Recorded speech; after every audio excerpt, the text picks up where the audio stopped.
कसे आहे सगळे मस्त मजेत ना. तर अजून एक या नवीन ब्लॉगमध्ये तुमचं सगळ्यांचं खूप खूप स्वागत आहे. तर आज आहे हरतालिका. तर हरतालिकेच्या सगळ्या माझ्या मैत्रिणींना हार्दिक हार्दिक शुभेच्छा.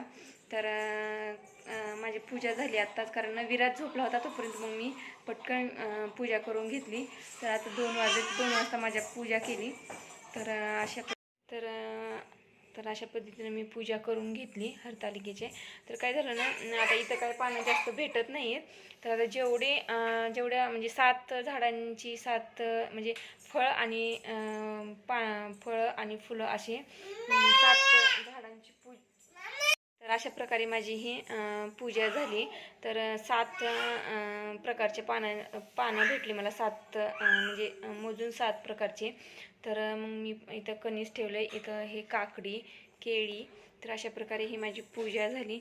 काय होतं ना, मी दरवर्षी खाली पाटावर मांडते, पण विराजनं काहीच ठेवत नाही, ओढतो.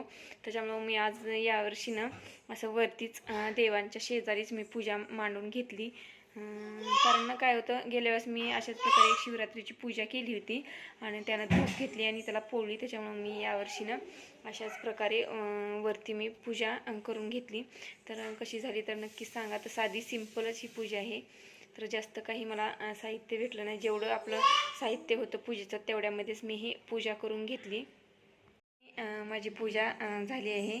तर आता 3 वाजले. तर काय ना, इथं काही बायका म्हणल्या की 3 वाजेपर्यंतच मुहूर्त आहे. तर म्हणून मग मी पटकन पूजा करून घेतली. 2 वाजता विराज पण झोपला होता, म्हणलं पुन्हा नंतर करू द्यायचा नाही पूजा.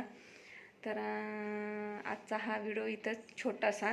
तर उद्या गणेश चतुर्थी. तर गणेश चतुर्थीचा पण पूर्ण व्हिडिओ येईल, कारण यावर्षी काय मी जास्त मोठा बसवणार नाही, विराजमुळं छोटासाच बसवणार आहे. तर व्हिडिओ आवडला असेल तर नक्कीच लाईक करा, शेअर करा आणि सबस्क्राईब केलं नसेल तर सबस्क्राईब करायला विसरू नका. धन्यवाद.